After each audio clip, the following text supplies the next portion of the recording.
So you're getting anonymous phone calls with heavy breathing while you're babysitting. That can mean one of two things, and I guarantee that neither one of them are attractive or appealing.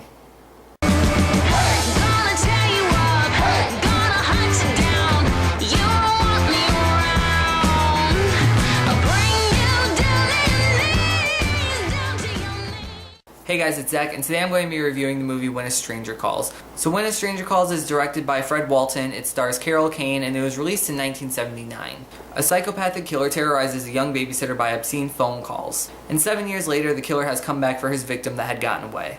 So for those of you guys who do not know, this movie is actually based around the urban legend, The Babysitter and the Man Upstairs. So the story goes that this female babysitter is doing her homework while the kids are asleep upstairs. And she begins getting phone calls by someone that keeps on asking if she's checked on the children. So at one point she's finally fed up with this guy and she decides to call the police. The police tell her that if she can keep the guy on the phone long enough, then they can try and trace the calls. Later on she finds out that the calls are actually coming from inside the house. So when she makes her way to the front door to try and escape, a man is standing at the top of the stairs and he begins running downstairs with a bloody axe in hand. She manages to get outside the house and run into the arms of the police officer that had just arrived. So then they quickly arrest him, and when they go upstairs to check everything out, they realize that the kids had actually been dead for quite a few hours and the man was just waiting for the young girl to come upstairs. Scary stuff, right?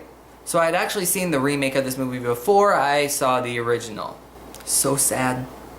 But who cares? I still went back and watched the 1979 version.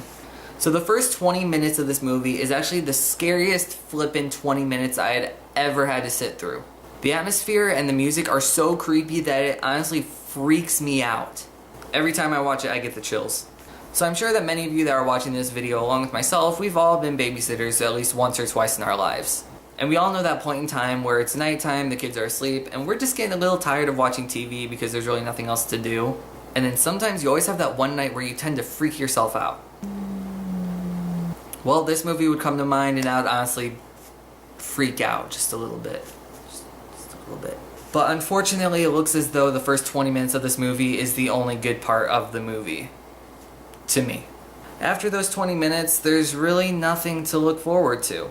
The whole middle portion of this movie is the police officer that is trying to hunt down the escaped lunatic from the very beginning that tried to kill the girl. It's pretty boring, but it does have a few tiny, interesting spots. But really, you don't really care what's going on. So when you get to the final 15 minutes of this movie, we are reintroduced to the girl that was in the beginning. She's all grown up now, she has her own kids, she has her own husband.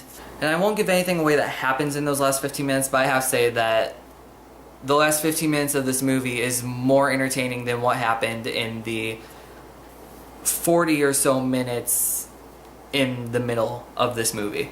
The acting was pretty decent, but then again, I really want to say that Carol Kane, who plays the main girl, is actually the person who carried this, and that's really sad because she's only in the beginning and the end. So my score for When a Stranger Calls is going to be 3 out of 5. In ways, this movie could have been a lot better, but unfortunately, it did not succeed. Is it creepy? Yes. Is it unnerving? Yes. Is it tense? Yes. Unfortunately, it's not like this the entire movie. So there you have it. That is my review for this little entertaining, not really entertaining movie. Be sure to stay tuned for more of my reviews, and I'll see you guys in my next video.